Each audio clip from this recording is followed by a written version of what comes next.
our NP all with the NPLA, we got an update from some of the bigger companies, like CEOs from some of the larger companies, and our securities attorney who's right on Wall Street, and he gets a lot of the news early, right? So we kind of huddled about this just briefly yesterday. So it seems like the Fed will be starting to raise rates in February or March of next year. That is looking for certain now, and it's ahead of schedule. So it seems like they are concerned about the inflation rates, and they need to start making some moves a little early. So how does this affect us? I mean, that's an open discussion I'd like to have, and it's not really like the sexiest topics to talk about sometimes, but I think it's the most important, especially in times that are kind of uncertain like these. So from what we heard was that interest rates will be going up February or March 2022.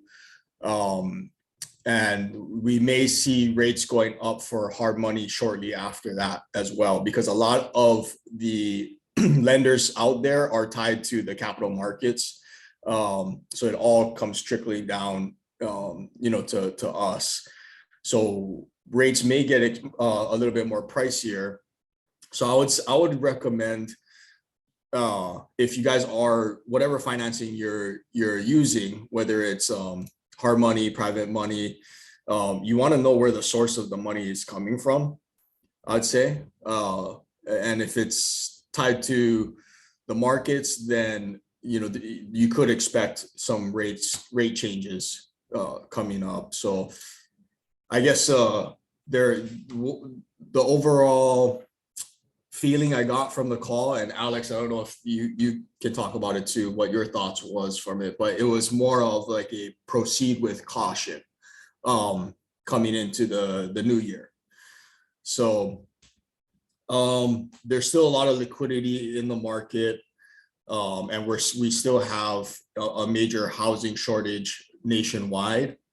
So what will the rate hikes do for the housing market? I mean, you would think it would slow the market down. Prices will start start correcting, but again, there's still a lot of liquidity in the market, and there's a huge housing shortage, especially in markets like Hawaii. So I would say just proceed with caution. Seems like a big question mark still, but if anybody has anything to add to that or what they're hearing, feel free to share. Alex, what did you get out of the call yesterday? Do you want to mute Corey? I think we're good now. Yeah, so for the call yesterday, I feel that everyone's saying, that right now the industry is insane. Everybody is literally breaking records every single month after month, and it's been that way for the last 4 to 5 months, and it looks like it's going to continue for this month and going into January, still looking pretty good. But the thing is that with the announcement of the rate increase coming, everyone needs to just be prepared that rates and the cost of money is going to go up. And if it goes up at the Fed, it goes up for everybody across the board, whether it's really private money or institutionalized money or bank money. Everyone's going to kind of feel that.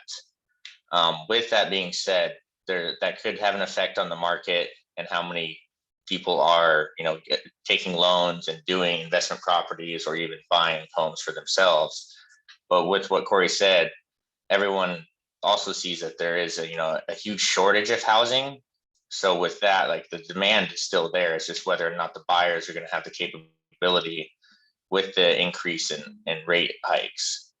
But the markets are good right now. So, I mean, keep making the moves you can for the next couple months, but also be prepared to see a shift or maybe a downturn in the market, which will affect everybody with an increase in rates and then the market going down as well. Yep. So I'm just looking at some of my notes I took yesterday from the call. So John Hornick um, was saying they were doing like, I think they were close. His office was closing like 500 deals. Now he's an attorney, right? He's our attorney, so he does all the closing docs. So they were doing 500 a month pre-COVID. They're at 1,000 a month right now. So they basically doubled through this this period. So it's definitely like there's a lot more action going on now, but they're saying proceed with caution. Hornick was saying that once the Fed starts stepping away, which is right, or it sounds like first quarter of next year, then we're gonna be on our own. And when he says we'll be on our own, he means the hard money space, the private lending community. So when I say it's good to know what's the source of your funding, I would say talk to your loan officers, and especially if you're taking in private capital or hard money, because you want to know if they are solely reliant upon institutional capital that's tied to the capital markets. Because if it is, then if there is a dramatic pullback, there could be issues with draws. Like when COVID happened in March 2020, it was maybe for about a month or two, the private lending industry kind of just stopped. Just the liquidity dried up. The note buyers stopped buying notes, so there was no more capital being recycled in our space for a couple months, and getting a taste of that, like that was brutal. I don't know if anyone here on the call took in loans when COVID happened, but rates went up to like double digits, starting like 10%. I think we were at minimum 10% and like 2.5 to 3 points or something. So that was temporary. It obviously came back down, but that's because one of our capital partners is 100% reliant on the capital markets. So that was something to discover, because even we have to think about where we're getting our money, right? So even though it seems like the feeling is we are due for some sort of recessionary period, it seems like it's prepare for the short-term liquidity issues in the lending space, which trickles down to the borrower space. But for the long term, it seems like everything will be back on track. So it seems like it might be like temporary.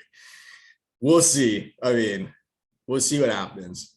I think the Fed has been testing the rates anyways, so I think they've been holding out for as long as they can. But I think at this point with inflation, they have to start moving the needle. So that means that it's going to get more expensive for our buyers, right? If you're flipping properties, the rental space might start to thrive.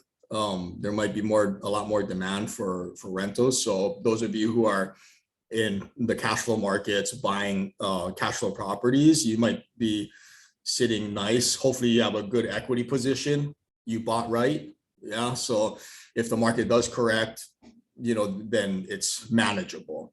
So does anybody have any insight or any comments they want to make about maybe next year, or any forecasts or indicators that you might be seeing that may affect us in the housing market?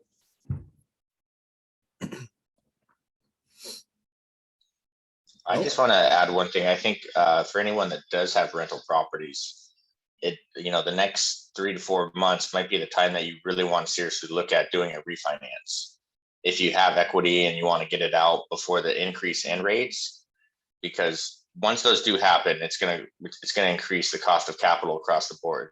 So if you can get a low cost of capital right now and lock yourself into a good 30-year fixed rate, might be the time.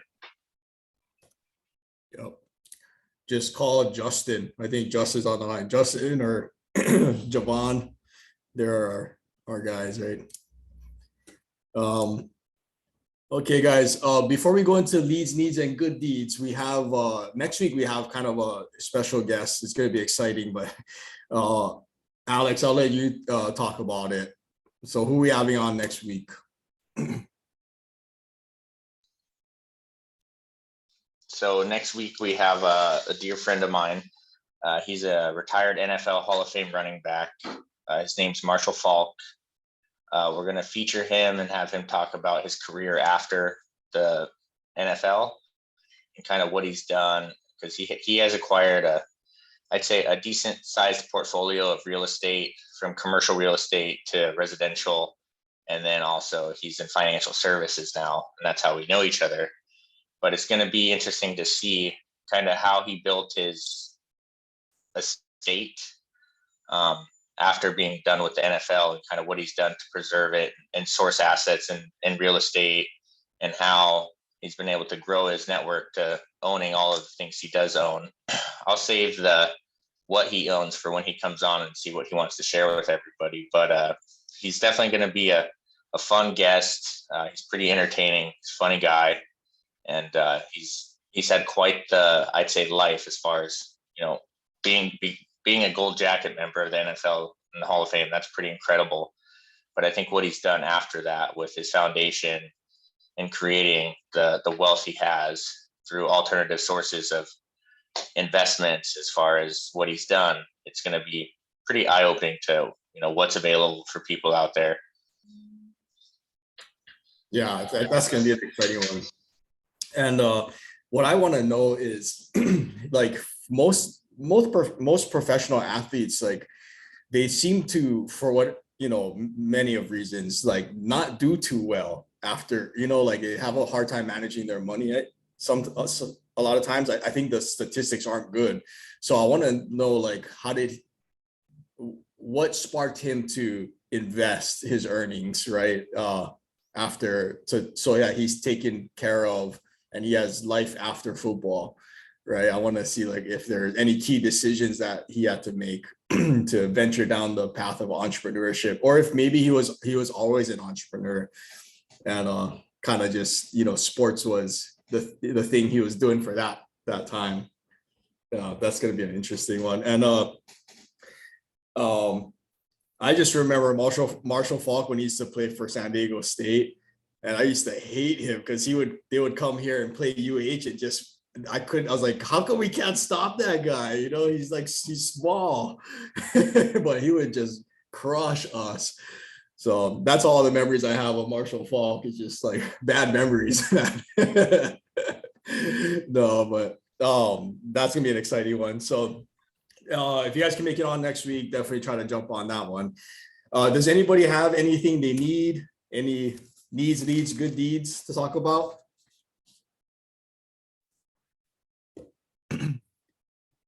Who's got deals? Nobody. I have a need.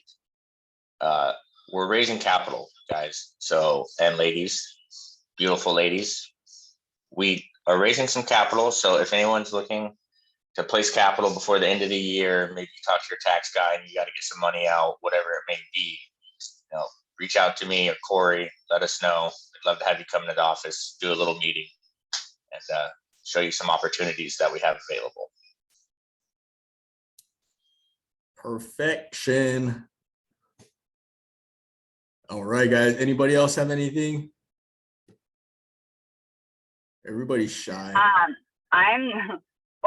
say one. I don't know if Richie's on here because I can't see everyone, but I wanted to thank Richie for referring the Coopers to me, these investors who moved here and they flipped their condo and listed with me. So I wanted to say thank you. I feel like that's a good deed. Referrals always appreciated.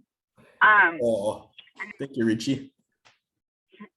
And then I'm looking for, one of my clients is trying to open up an accredited school for autism and special needs. So we've identified a property, but it's really big for what they need. It's a big takedown. So ideally they're looking for something, you know, it doesn't have to be, this one's like 40,000 square feet. They really can do with half that, maybe even less.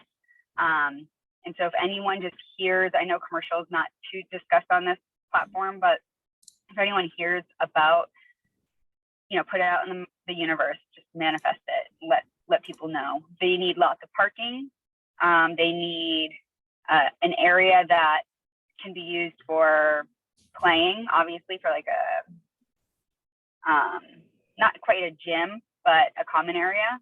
And then it needs some type of kitchen workroom. It doesn't have to be a full-blown cafeteria. This is Just for putting that out Hawaii, there. right?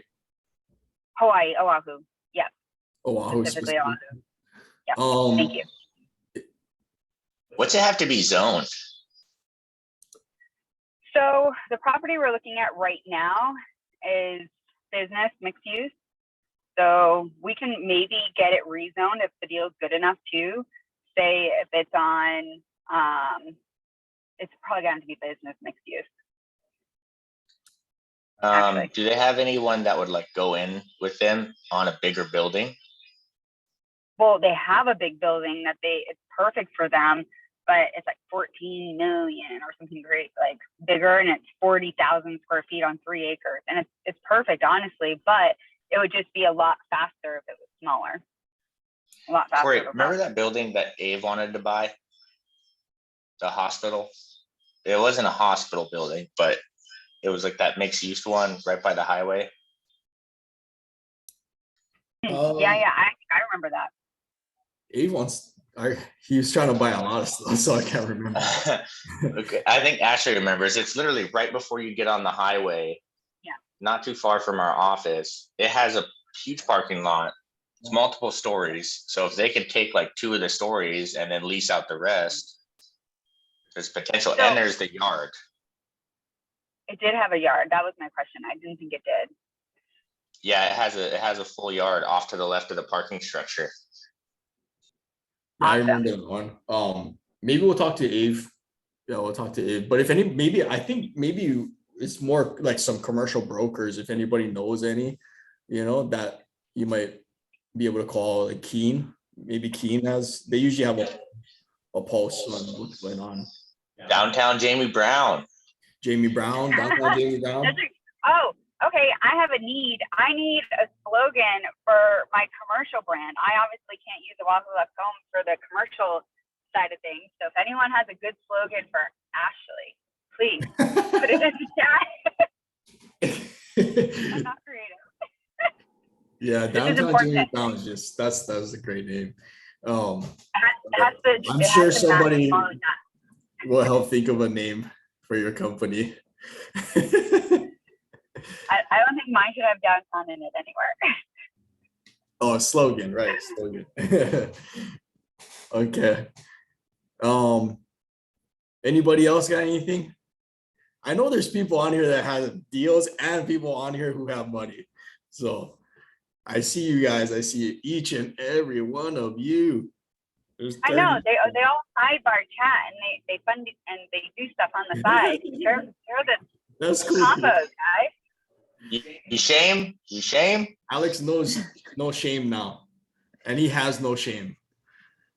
I can share something. We got a YNI property under contract. We're going through a short sale. So we got a team, and actually Jessica is helping us with it. I believe the listing agreement is getting signed next week because the seller kind of has some things this week.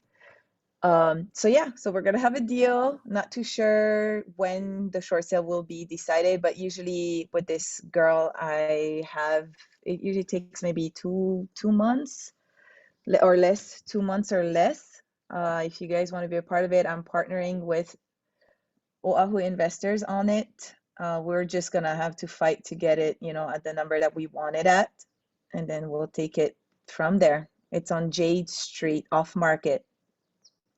Came in from, I think, texting. Yeah. Okay. Putting Sorry, it out there. I just lost. Just cut out. So what? The property in Waianae? You guys are looking for funding? You guys looking to wholesale? Yes. Okay. Yes. So no. We're going to do we're gonna flip it. Okay. I got the lead through texting, but I'm partnering with Kamohai and Tristan on Oahu. You know, they're gonna probably manage the project. Um, we're hoping to get the short sale way below 500, hopefully like 450, 475. We're being very hopeful. So we'll fight with the lender to get it way, way low. And yeah, and then 2 months renovation and boom, back on the market. It is off market and it is on Jade Street. So Okay. Jessica, who works with Ash, is helping us with it from the comps, and she's gonna take on the listing and all that, see it through all the way through. Nice. And like the cool thing, just like Side mentioned, cool thing is Jessica and I met from here, from Kiko. Never met in person, right? But because we're always so active on here and on social media, pretty active. It was kind of cool that these things are kind of coming back within our circle. Super, super cool. Super stoked on that. And I'm excited to be on the journey with Kamohai and Tristan, of course, as well. Nice. Yeah. So yeah, we're gonna need some funds probably within, I don't know, 6 to 8 weeks, putting it out there. Thank you, guys. Right on, Tay. How much are you guys looking for? Probably, I don't know, the gap and a bit of the reno. We're probably looking at total 200. Sure, I haven't like gotten down to the final numbers here, but can you see me or hear Maybe me? 200. Yeah.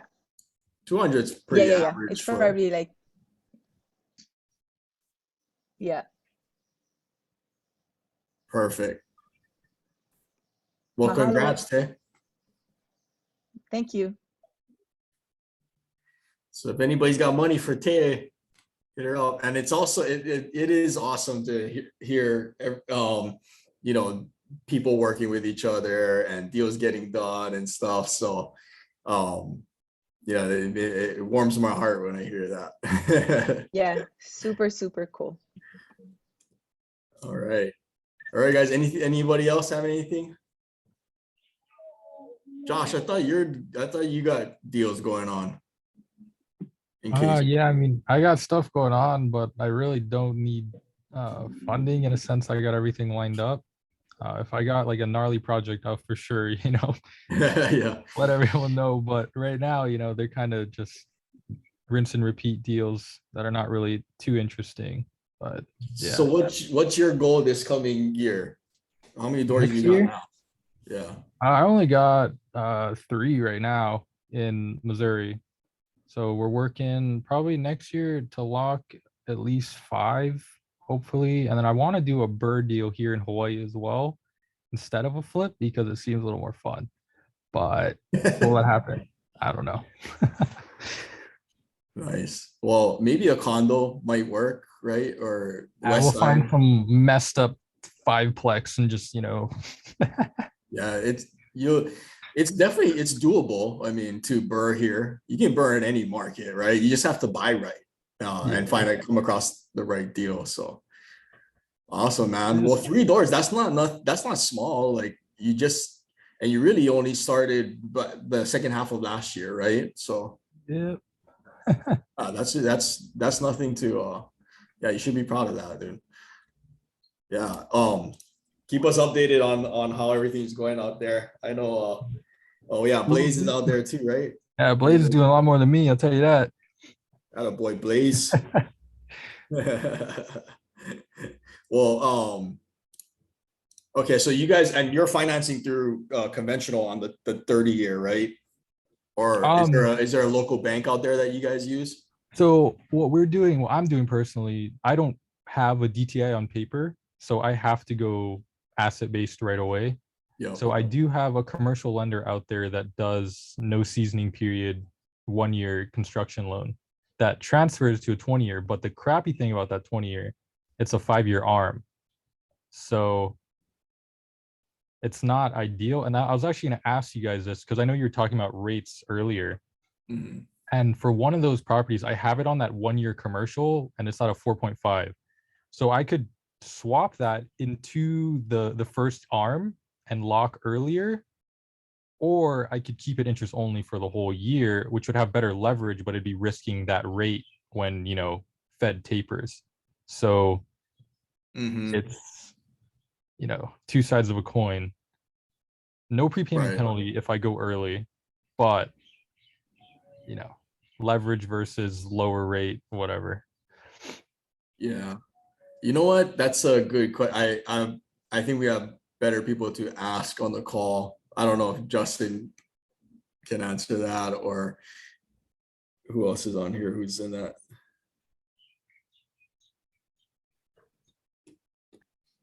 Jovan, oh, he's not on. I mean, yeah, it's a good question. Does anybody have any insights for Josh on his, what he's, because like you do want to be aware that, you know, it looks pretty certain rates are going to go up, right? So, and if you're on an arm, Yeah, but the thing on that property is it's a B&B, so it's not really too rate sensitive for cash flow because, you know, the gross is going to be a lot larger than a long term, but, you know, still yet you could save money if you were to lock early. right? Oh, okay. So this is for a short-term vacation rental. Yeah. Gotcha. Hmm. I don't Corey, think oh, there you go. What's up, Josh? sorry, I wasn't paying attention. I kind of missed what the question was. Josh, you want to go over it again briefly? Okay, sure. So what I was debating, I actually was thinking about this with Blaze too, and we weren't really 100% sure, but we have two options. We have a loan right now, or I have a loan right now that's a 1-year interest only loan that I can turn into a 20-year whenever I want, but my rate doesn't lock until I turn that into the 20-year. So the 20 years is going to be, you know, principal interest, no interest only. So I'm wondering if I should lock now before Fed tapers, and, you know, how Corey was talking earlier, that there might be, you know, that transitory period where rates would spike, or just leave it for the 1 year because that's better leverage, and then, you know, just lock whatever they give me at the end of the 1 year.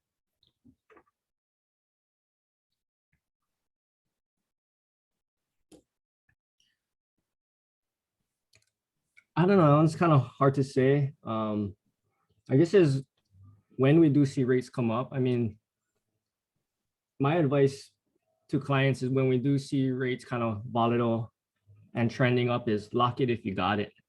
You know, at least you know what you're gonna have now. We don't know what it's gonna be 12 years from now. I mean, 12 months from now. Yeah. I mean, if the cash flow numbers work, you know, locking on whatever interest rate you're gonna have in that 20-year, you know, at least you know you're safe. Yeah. Yeah, That makes sense. Yeah. that makes sense. The only thing that's the risk, I guess, is that lender has no cap on the rate. It's just 1% over market because it's a commercial lender. So if the rate does, you know, go straight to the moon, then you might be a little screwed. But Right. Yeah. Yeah, that's true. Well, so it converts, so it's a construction loan, you'll have a rehab holdback, and then it converts to a interest only. it converts to a 20-year, 5-year arm with no new appraisal. So the original appraisal is an ARV appraisal. So it gets your money out right away. So you have no market risk. And then, yeah, you just go straight Got to it. the 20-year. Got it. Okay. What is the LTV they give you? Because you said 80. leverage or rate, right? So Yeah, so it's 80%. It's just you would be interest only. So you'd have a lot more net coming in that first year if you're not to convert to that 20-year. yeah, gotcha. Okay. Man, that seems like a great setup. So is this a guy who's out there crafting this loan product specifically kind of for you guys? Because there's a lot of you guys out there. Yeah, it's a really, I mean, it's not a super small bank, but it's a local bank that only loans in that market. So they won't loan nationwide.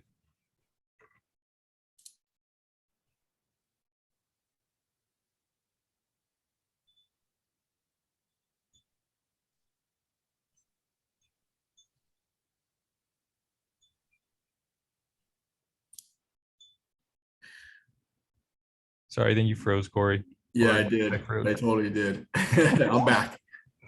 But yeah, all I was saying is that yeah, it's a local bank that only loans in that market. They don't loan anywhere else. So it's really good for that market and all the guys in KC, but you know, you wish it was everywhere as well.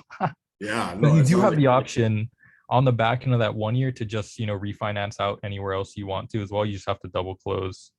But you know, for me, any asset-based loan I can get, I'll just take it. I mean, I don't care. Yeah. Well, that's a great setup up there. Maybe we gotta start taking a deeper look at KC where you're playing ball. All right, guys. Anybody else got anything they need? Ben, you guys get into contract on anything yet?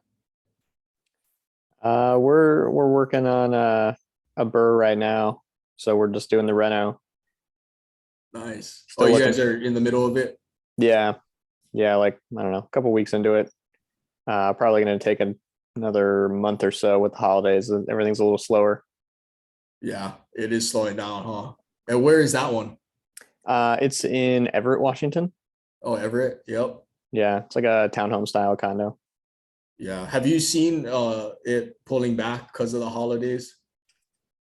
More or less than usual, I guess.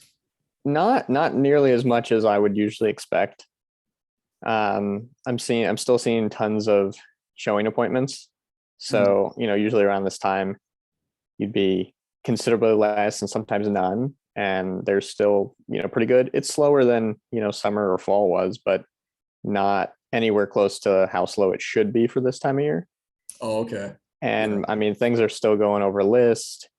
Even properties that are in rough shape are still being fought for. So it's definitely not anywhere close to as slow as you would expect historically. Right. And how has the weather been too? Because that plays a factor too, right? Sometimes. It can. I mean, we haven't had like any snow or anything yet, but yeah, typical Seattle winter, you know, early winter, rain and gray most of the time. So nothing too bad. I don't know. Every time when I used to go up there a lot, like it would just be beautiful. And then as the day I leave, like then there's snow in Kikoa's backyard, you know, like so I want to go back. It's been a while since I've been back to Seattle area. Next time I'm in town, maybe I'll reach out to everybody out there. Yeah, hit me up. Happy to meet up. Ashley, what have you noticed any difference with our market here in Hawaii? Is it cooling down? Is it getting hotter? Any difference?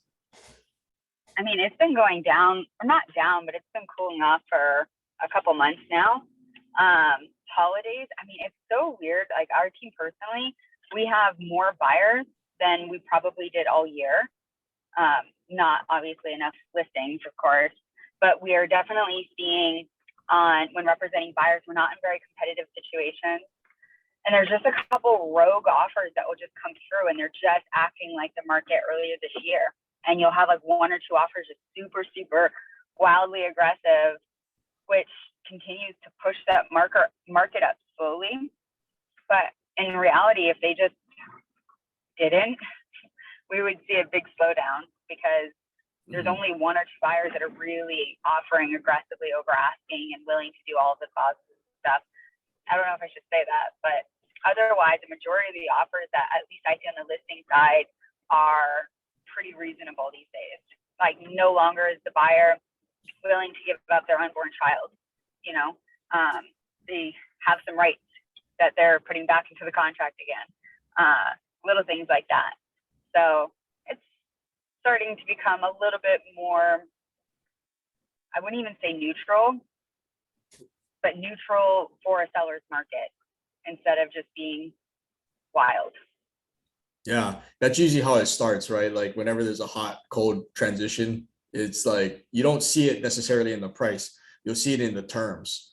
And those really aren't they're disclosed publicly, right? So I think, yeah, I mean, if it's normal, like the winter or holiday season usually slows down, especially in other markets, right? Like Seattle or but even Ben's saying that he's not noticing.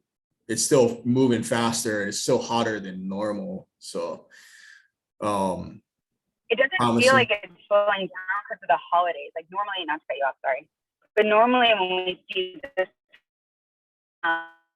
do holidays, uh,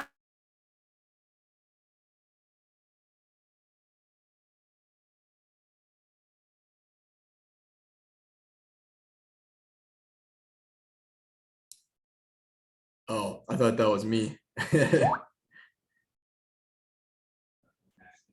Oh, okay. Bad. She must be maybe North Shore or something. All right. Well, John, I want to hear what's going on with you. You got it? You got anything cooking? We just got a deal in Vegas under contract. We have a buyer lined up for it right now, but yeah, Nice. looking like it's gonna probably best exit strategy for this one's gonna be buy and hold rental for sure. It seems like Vegas market is still hot this time of year too. That's what Yeah. I'm seeing. Yeah. Yeah. Vegas is kind of crazier than ever from what I remember. But Yeah. so you're wholesaling that one? Is that single family fix and flip? Yeah. Single family needs minimal work. Yeah. I'm wholesaling this one to another buyer. Okay, so question for you, John, and so I guess are your buyers like you in Vegas? What's the typical offer? Like, is it less than 30-day close? Yeah. All cash? What is typical like closing times and that these cash buyers are coming? Yeah, so in Vegas market, I primarily work with a lot of hedge fund buyers. So they're Oh. typically like 30 days, 30 to 35 right now. Just like and then the process seems to be real similar to like a traditional real estate transaction, as if you're working through an agent. They do the third party inspection, 10-day inspection typically is what they like. And then yeah, after the inspection passes, their underwriting team okays it, and then it's good to go. Wow. So what's it like selling to those guys? Like you said, like it's pretty simple because it's like you're dealing with a institution. Is Yeah, it? I mean they have their processes pretty much lined up because they're big companies. So it's easy. Sometimes communication can be an issue because they have so many deals going on. Like these companies closing 100+ deals a month. So but other than that, it's been smooth. That's interesting. Alex, you got a team that is doing something similar, right? Aren't they like wholesaling to some hedge fund or private equity group? Yeah, one of my guys that he's actually on Team Keikoa as well. He sells to, I believe it's BlackRock. They're buying, I think they're spending like 100 million a month around the country. So, Yeah. but they're quick. They're usually 48 hours. They tell you if they're buying it or not. And if they say yes, they're buying it in another like 3 days closing.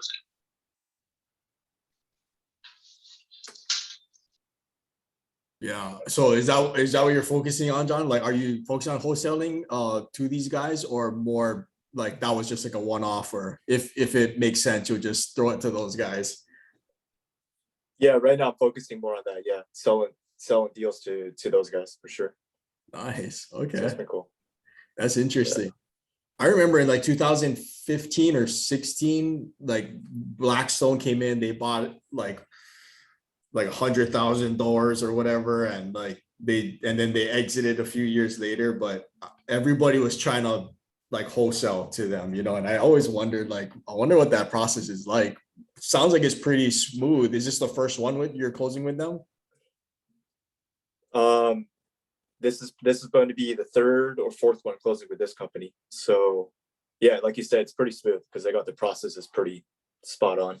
As long as you're buying it at a certain ARV percentage of the ARV or something, or yeah. Yeah, they'll typically buy like 85 up to 90% ARV. What? Depending on the property. Yeah, it's crazy. Yeah. But they got Does the it money have to do it, so. be? Does it have to be like turnkey, or is it they'll do renovation Yeah, they'll do renovations. Each company's, I think, different. They have different renovation budgets for each market. Just depends. Nice. Well, Yeah. I know Kamo High and Daniel, like they're wholesaling kind of in different markets in the US, you know. I bet you guys could use a buyer buying at 85% of the ARV, right? When you're locking it up at maybe 65 or 70 of the ARV and you can mark it up 15% to these hedge funds. That Hell seems yeah. like a great idea, great strategy. So are you guys working with any like institutional buyers? Come on. No, not currently. I mean, we're open for sure. I think the thing we ran into is with certain hedge funds, and this is not with everyone, the hedge funds sometimes won't take assignments. So they want you to close on the property. A bunch that we've run into are that way. We have recently come across a couple that will do assignments. So yeah, I mean, we're always looking for buyers. That's our biggest roadblock, honestly, is the dispo side. Yeah. And John, do you guys are you assigning it to them, or is it like a double close, or they take over the entity or something? Yeah. So the company I'm working with specifically, they have a cap. It's for assignments, it's like 5,000, but anything above that, which is double close. Got it. Yeah. Yeah. Oh, so you can double close. They'll double close then. Oh yeah, they usually allow that. Yeah. Okay. Or assign for $5,000. Oh, that's not bad. Yeah. Yeah. That seems like a pretty good gig just to start. Just the wholesale to these guys who are buying at high level, or you know, they're buying pretty close to market value. But Yeah. because you figure if it's only 85% of the ARV, like the market's kind of appreciated more than 15%, I'm sure, in Vegas. So really they're kind of buying at, you know, at cost, like a retail price at the beginning of the year. So well, that's interesting, John. Like I'd like to keep updated with you on what's going on with those hedge funds. I've always wondered what the strategy or the play is for those guys. Yeah. Good luck, man. Absolutely. For sure. Appreciate it. Keone, what you got going on? Site visit. What's up, brother? What's up? Good, man. Yeah, I'm actually headed to another property that I'm looking at, another off-market one. But I think for me, just in kind of just staying focused and getting my goals going for 2022, since we're in December. My biggest thing is I'm really trying to hone in on the lead gen side, and you know, just kind of how I can actually fill the deal funnel, you know, as keep it consistent as far as figuring out different things. But I noticed the one thing I didn't take advantage of. I started this year, had a lot going on. I didn't have shiny object syndrome. It's just that I was really trying to dive in on my VAs and trying to go that route. But right now I'm in there's a free challenge going on, and I've been in on it. It's so funny. It's an agent attraction deal. It's basically using agents to find more deals, and I have that tool in my tool belt. I've continued to do that and network, but I haven't gone 100%. So I'm actually strategizing and putting together a plan to 10x that. As far as taking advantage of that and actually just kind of going that route. And it's super cool that it came at the perfect timing.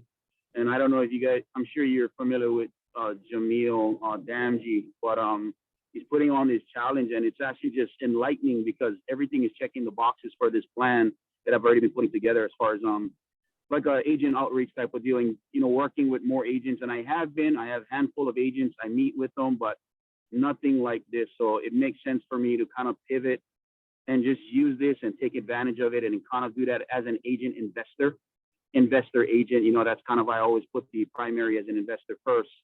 So that's kind of what I've been up to already, just planning that out for 2022, just kind of exploding that route and really putting that plan together, implementing now. Because I know for a fact, as being an agent myself, I mean, a lot of people already checked out already for the holidays. So I'm just trying to strategize with agents, you know, like kind of go forward, like, okay, So I'm putting that together. I mean, not to be long-winded about it, but that's kind of what I've been going. Besides, I always ramp up during the holidays. That's kind of always been my niche. Even when we first started out, if you remember, that a lot of my deal flow came from the holidays because of these agents taking off, and they want to get money in their pockets and whatnot. So kind of strategize that way, but again, 10xing that deal. So got a lot in escrow right now, and looking to actually buy and hold as well, right? So Nice. yeah, man. Nice. Yeah, we gotta circle back and do whoever wants to share, like their 2022 goals. And even if they want to talk about how they did, this past year, it's always interesting. I swear these years are going by so fast. It was about a year ago, we were arguing whether or not we should do the call on New Year's, the day after, or New Year's Day, right? January 1. Yep. And there was a large debate. I think we ended up having it, just like I think there's a pretty nice turnout too. So we gotta keep it going. We'll see who's on for January 1st. I think that's what day is that? That is, so it'll be the 7th actually. It would be the first day. So I think you guys were the ones that started the trend. That you guys went out to the hotel and you guys just basically just kind of did that and just mapped it out for like the whole weekend. Was it? Oh yeah, our quarterly masterminds, staycations. Yeah, that was super cool. Just kind of like, taking time out and just planning out the entire year. Oh, did you guys do it too? I haven't, but now that we're talking about it, that's an amazing idea, and I know other people have actually implemented that as well. So, I mean, that's freaking killer, man. I mean, yeah. So time blocking, basically doing that route. I mean, that makes absolute sense, which I have not. So definitely have to consider that. Yeah, and I think I speak for Ashley too. Like both of us had a couple of revelations. Like, oh man, that's the path I need to go. Like let's put the wheels in motion. How do we get there, right? So, yeah, those are huge quarterly kind of masterminds, getaways to just focus on the business and right. So, Yep. Love it. Love it. Well. Quick question. I'm gonna jump in real quick. This one's more for Keone and Corbett. I know Joey is a new investor. He wants to get on board. He wants to find a deal. He wants to partner with a seasoned investor to JV.